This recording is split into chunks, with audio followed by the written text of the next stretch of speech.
right, this is Ronnie Wiley, and this is another edition of On the Spot. And to my left is a dear friend of. You look like you're petrified, Crescent. I'm She's not like looked at me like this. No, I'm not petrified. Crescent Caldwell, so glad to have you on this show. And for those of you out there who know Crescent, my good friend, just love you to death. You know that. Yes, I'm I saying do. It live on And the I air. love you, Ron. Oh, that's awesome. She is a survivor of COVID-19. I am. And we want to talk about that. But first, let's tell you a little bit about. People probably know you from when you were a pharmacist working there at Walmart. Walmart. Yep. Yeah. I've been gone there for a little bit, but of course I met lots of people there. Yes, I did have it. I come down with it on April the 26th. Is that when you were tested, or was it the first symptoms? That was my first symptom to send me to the hospital. Okay, and tell me what happened with that. I actually woke up the morning of and had a lot of pressure on my chest, and I knew that my breathing was not right. Mm-hmm. Now, do you know where you may have gotten it from? No, I don't. I wish I did. I will say my son had it. Yeah. Oh, he had it too. Yes, so it could have been. I had it longer and just didn't show those symptoms possibly as early. He did not have it near severe. Of course, he is much younger. Right. He mainly had the headache and the complete tiredness and absolutely no energy. Yeah. And then spiked a high fever. Right. I personally did not have any of that. So you did not have the fever or I did anything? not. Yeah. I did not. So were you thinking when you woke up with that chest tightness, were you like, oh my goodness? I did, because I knew that he was sick. Mm-hmm. So my first concern was, no, it can't. I don't have anything else going on. Checked the fever throughout. It was a Sunday, so I checked my fever throughout the day, or temperature, I'm sorry, nothing. So I didn't really piece it together. Yes, that's what I have, but I knew it was odd. Right. So luckily, I was able to get a hold of my primary physician and ask her what she suggested that I do. And her first suggestion was, don't even try to drive to the ER.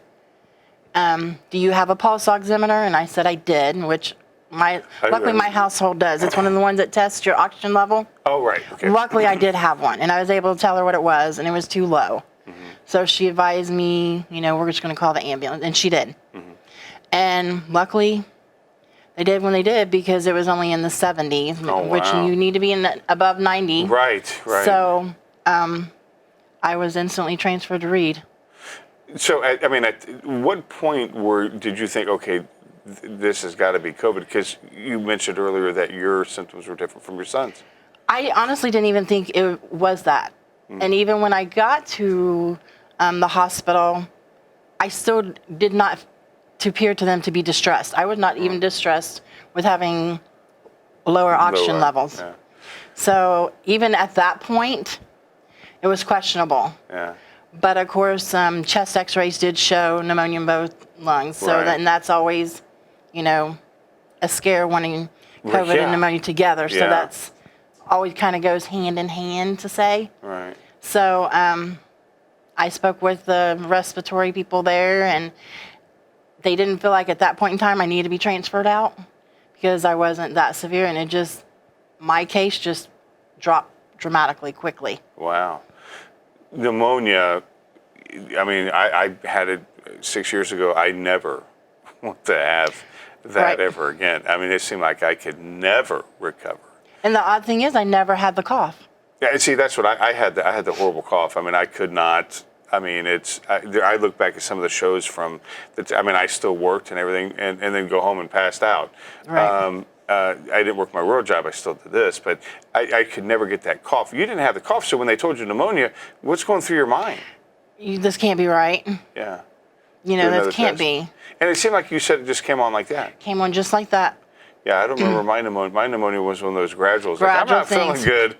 Yeah. Okay, this is not bad. So you get the pneumonia. They tell you that you got the pneumonia in your lungs, and you said it deteriorated after that. And I remember reading posts from your daughter, who just kept everybody. Yes, she did. She did very well. Oh, she did. Yeah, I love her.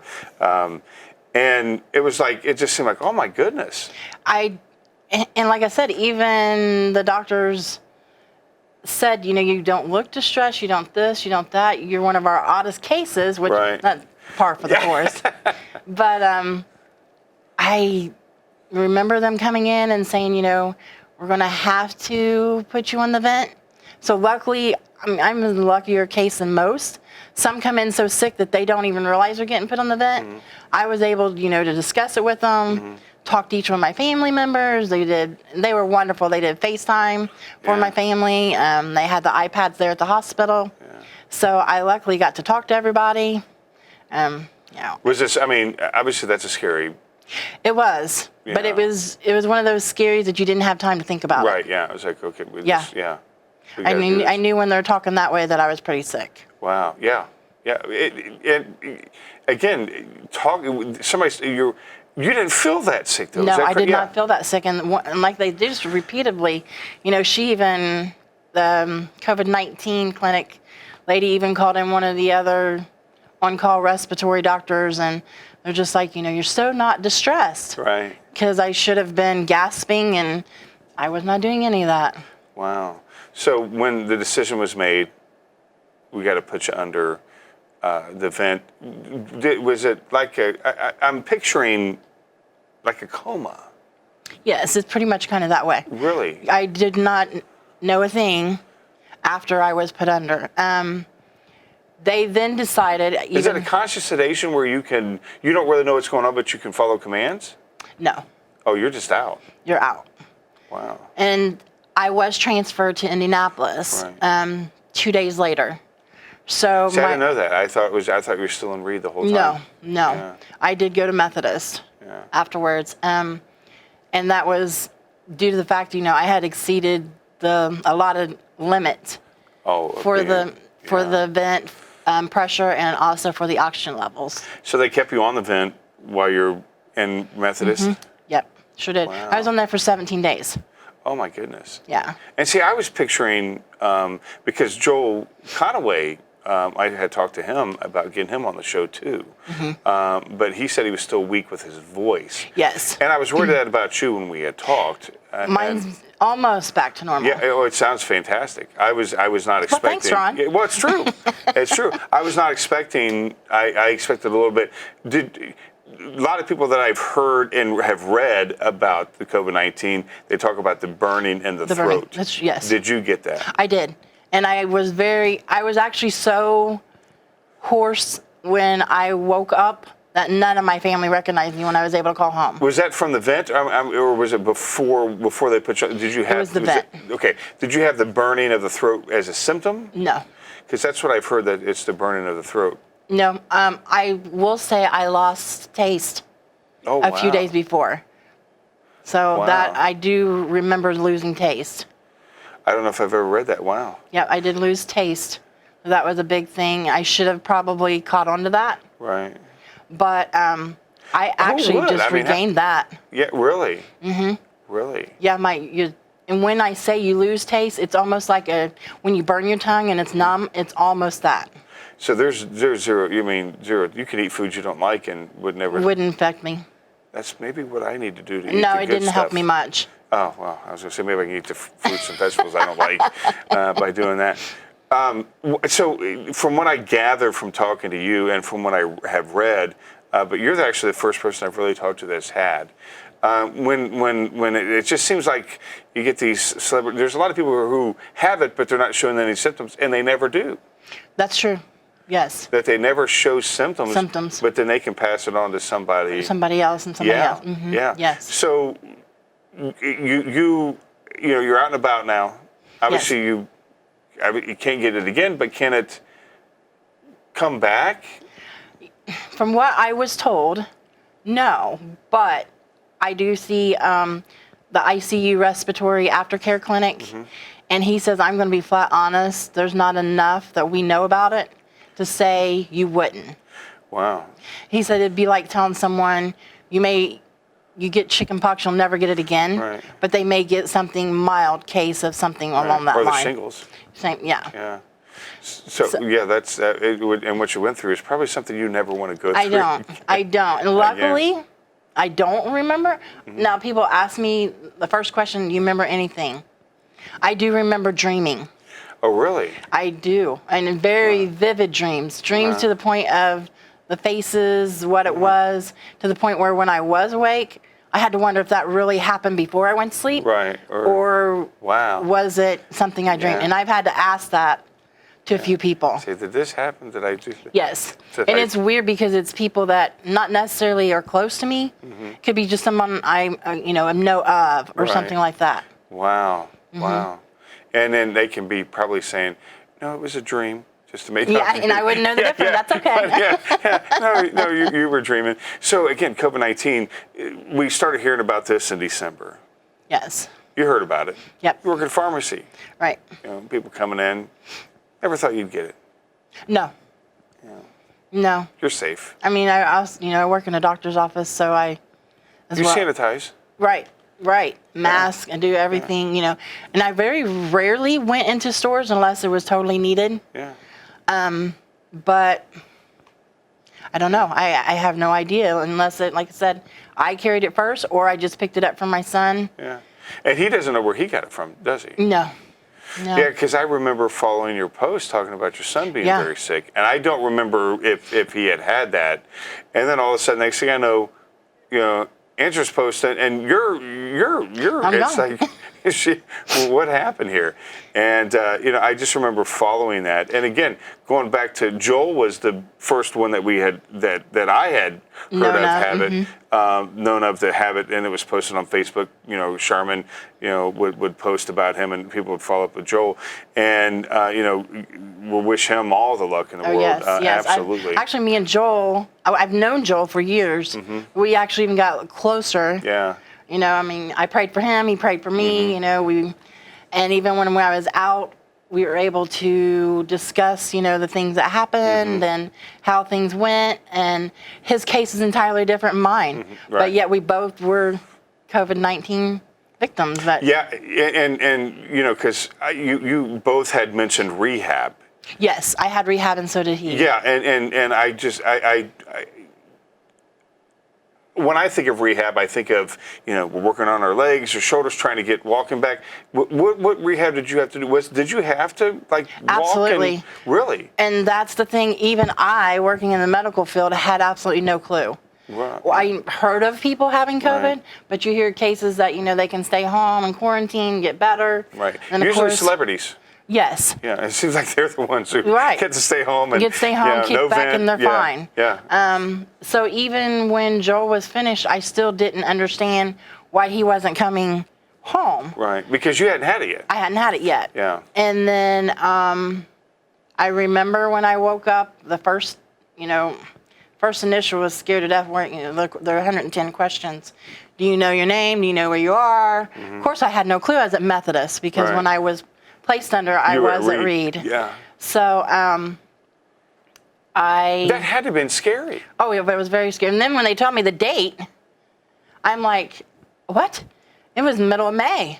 Oh my goodness. And I'm thinking, I've missed Mother's Day, I missed my daughter's birthday, I missed my father's passed on, but we always celebrate with my daughter. Yeah. We had a girls' trip planned.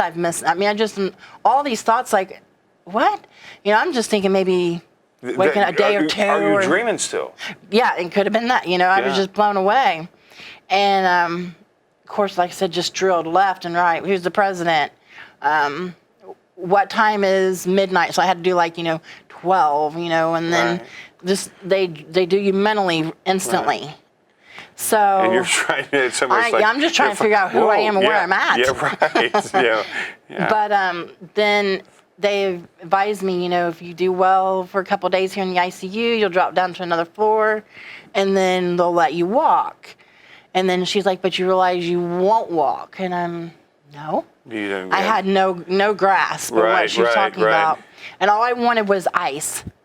I wasn't allowed to have it because they didn't know if I was able to swallow. Well, I would have loved to have a steak. Right. But you just wanted ice. And so swallowing. Swallowing is one of the biggest things. Because of the vent? And the fact that your muscles, now that you've been laid for so long, they deteriorate. Even that short of time?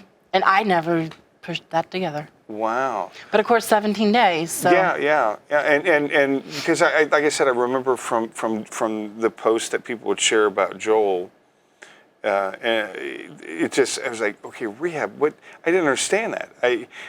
Now I know. And it was very intense rehab. Yeah. It was a very, very good rehab, but very intense. I mean, pray the Lord God help me through that because it's things that I never thought I would ever lose. It's almost like they say once you ride a bike, you'll never forget. Yeah. But when I got up to go walk for the first time, you did not even know how to put your feet in front of the other. Oh my gosh. Because you don't have it. You don't have enough arm muscle. You didn't have enough leg muscle. You just couldn't piece it together to put the left in front of the right. And you felt that weak. That week. Wow. Yes. And even when I got home, I was still very weak. Yeah. Stairs are still a very big thing. Even my lungs now are still working at only 65%. Wow. But each time I do go, it has increased. Yeah. But humidity is really hard. I would imagine. Yeah. Yeah. Time to move to Phoenix. There you Go out there in go. that dry heat. There Dry you go. heat, Yeah, yep. there you go. Out there. So it's little things that we take total advantage of and don't think about. We lose. That's a good point that you mentioned. I mean, I just walk. Right. We just walk. If I trip, I get up and walk again. I don't think about it. You don't, and had to that's think. another thing. For people that have COVID, I'm sorry that I never felt the sympathy for them, like that intense, the after effect. Of course, I felt the sympathy while they were sick. Sure. But it's the ones that that get hospitalized. Then I had no clue what they go through. Right. Not saying that this is the best way to find out. Right. Yeah. But I do now understand it. When people say it's just a flu bug, sure, the sicknesses, it's the after effect. I'm still not back to work. And you're looking at 60 days just a couple days ago. And this is in no way comparison, but it's like people who have never had a migraine headache or a cluster headache say, Correct. It's just a headache. Correct. Until you have one. And see, I've never had a migraine, so I wouldn't understand. So see, yes, it is exactly the thing. They're not fun. You mentioned about learning to walk. Did you have to learn how to talk?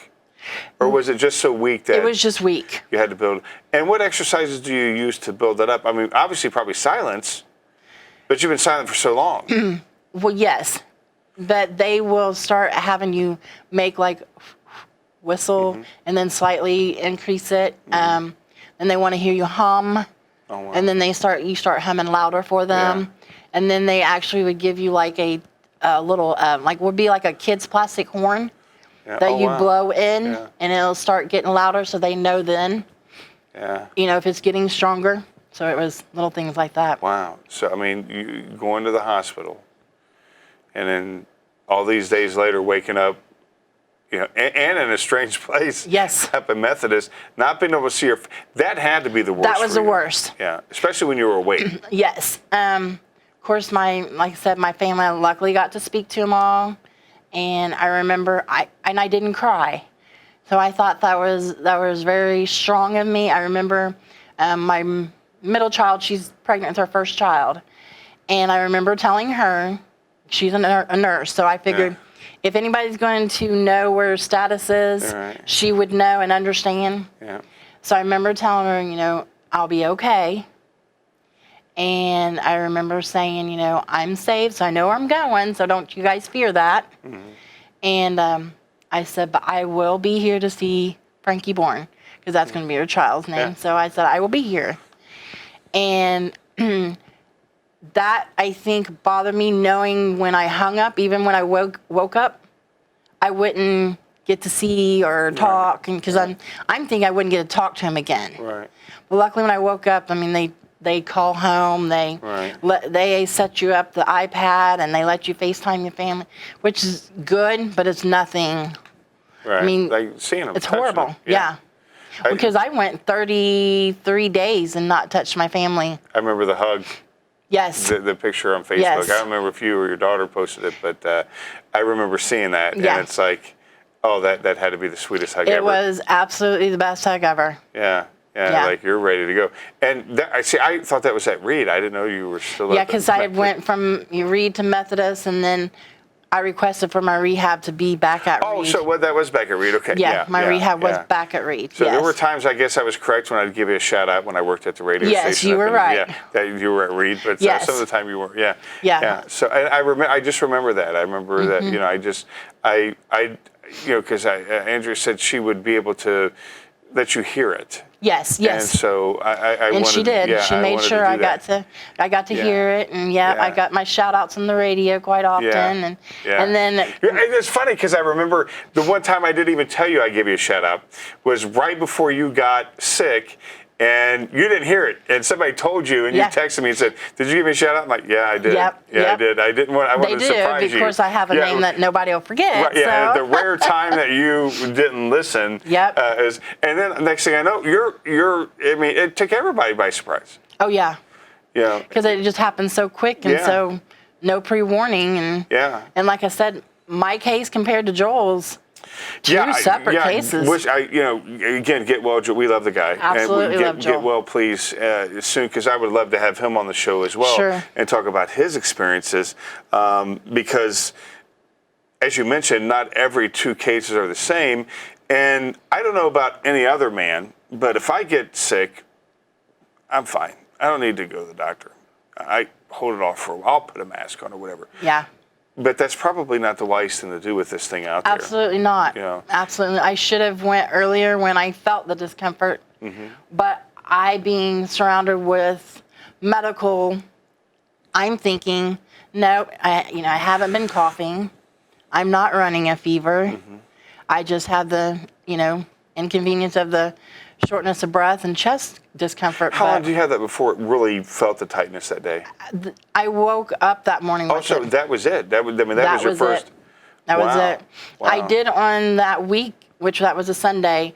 I did do kind of like felt like sinus pressure. Yeah. But that was really it. Was that a sign of it? The sinus pressure? They haven't really said, it probably was, at least in my case, but it's not always been linked. But and then the ears muffled, like a stopped up ears. Yeah. So I was thinking maybe more allergy or actually a sinus. Well, that's kind of scary. I haven't really had my allergy outbreak yet this year, which thank goodness for that. Yeah. Thank God for that. But sometimes we think, it's my pneumonia. I thought I just had a normal. Mm-hmm. Oh my goodness. If you had maybe recognized with the ears or whatever, do you think it would have gotten that bad if you'd have went to the doctor first? Or is it just, I think it was just destined. I was going to be bad. That was your case, yeah. Mm-hmm. Yeah. Yeah, which isn't, unfortunately that's going to happen to a lot, but, God saved me, pulled me through. Here I am. And, some people, of course, aren't so lucky. Mm-hmm. I know they do try to say if you have, borderline health issues. I personally don't. Mm-hmm. Of course, I'm overweight. That's my downfall. I don't take blood pressure medicine. I'm not diabetic. I'm not. So really, I didn't have any other. You didn't have any reason to believe it would be this. Not severe. Yeah. No. Yeah. Never. I mean, you're still in your 20s. Oh yes, 20 holding. Yeah, 20. Yeah. Holding that well. yeah, you are. So I mean, it's just you never know. And what would be your advice for anybody who, it's? I mean, you're a survivor of COVID. Thankfully. Yeah, you're a survivor of COVID. Yeah. Joel's a survivor of COVID. There's many. Your son is a survivor of COVID. That's right. And actually, my daughter got it after I wasn't. Oh wow! Yeah. And so she's a survivor. And she did get the harsh cough and ran a very high fever. But she didn't need to go get a vent. She didn't need. She didn't. Yeah, her oxygen level stayed pretty high. Yep. Wow. And you have there's no idea why. There's no reason why. There's no rhyme or reason. No. Wow. And I mean, I was even around my other daughter, and she. Not a lot, but she still was in contact with me. So the thing. So she didn't get it. She did not get it. Wow. Thankfully. Yeah. Because like I said, she's pregnant. So. Yeah. Well. Yeah. You definitely. Yeah. Without question on that. I mean, I just in the office I work in, nobody else had been sick. I thankfully didn't give it to anyone else there. But like we never really had a lot of close contact before, anyhow. So I was lucky for that. Luckily, I had my own office. So I was kind of in my own space to say. So luckily, I didn't expose anybody in that sense. Did you was that something you worried about when you got out? Absolutely, no. Yeah. You didn't worry about, who did I expose or? 'Cause I kept such a limit that even if I, I didn't, I mean, I just, I didn't I mean, of course, I made sure everybody told everybody. I was one of those. I want people to. Oh, of course, And yeah, I I would, encourage yeah. anybody that does or thinks they've been in Tell 'em. contact, be public about it, Yeah. please, Yeah. for the That- safety of others. Yeah, that's the wisest thing to do. I would want everybody to I know. knew I had no Yeah. fear of anybody telling anybody. Please, Right. let this person know that I think. There's only on one hand I could count the people I was close to in contact, but I was never close enough to not wear a mask. Right, right. But I did make sure I had them tell people and to watch for anything. Right. And that's what I want people to do. Yeah, anything. Yes. Yeah, and If you feel shortness of breath, please yeah. Go get tested. go get tested, which they can do. Yeah, they can get tested at the National Guard Armory is where you can go get tested. Anybody is welcome. They don't have the antibody testing there, but you can get tested for COVID-19.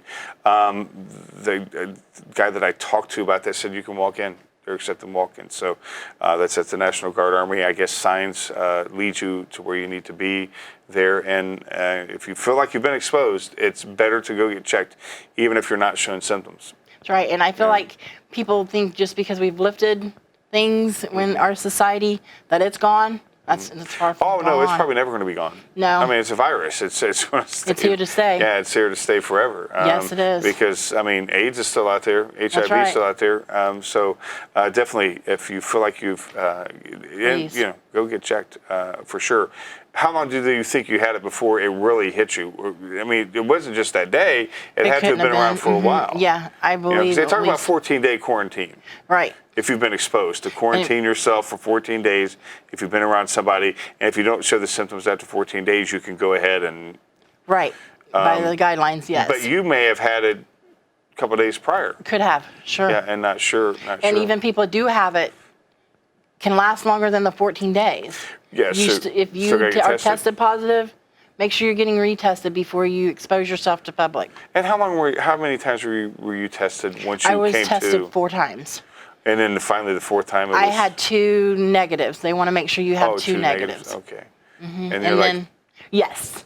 I get to go home. Yes, I get to go home. That's the longest wait in the world when you're in the hospital and they tell you, hey, you're going to be going home at noon. It seems like the clock goes backwards. Yeah, it does. You know? It does. You're like, and thank God you were at Reed where it's a little bit closer of a drive. Yeah. Yes. So your kids can't go inside at this point. Nobody can come in. And you're like, I got to get out of here. I got to get out. Yeah. Wait a minute. It was, yeah. It was the longest 32 days of my life. Explain that moment when you walked outside and felt the sun on you. I seen green grass, the bright lights, and it was glorious. Then you saw your kids. Saw my family. That photo of you guys hugging, I want to say right by the car. Yes, it was. You guys hugging. It just the joy, the adoration. The tears were everywhere. Yeah. Describe that moment. Whenever you got to hug your daughter for the first time. I remember thinking, God has been so good to me. I get to touch my family again. That's awesome. Yeah. Awesome. Any advice that you want to tell people that is coming through this, that has lived through this? What advice would you tell them? And anybody who's out there who, I'm fine. No, get tested. Yeah. Get tested. Don't take a minute for granted. And always tell your family you love them. Always tell your family you love them. Yep. Crescent, it's been a pleasure having you on this show. Thanks for having me. Yeah, I love it. I mean, it's just, you, and again, I would love to have had Joel on the show. Sure, yes. Please, God bless you, Joel. Speedy recovery for you. You're always in our thoughts and our prayers, and the community supporting you, and anybody who has had. And I thank the this. community's, without the community's prayers and all their good well wishes to me. Yeah. It helped me get through. Yeah, people were uniting. It still helps me get through. I still have people I don't know message me. Absolutely. Yep. Till next time, we'll see you on the spot.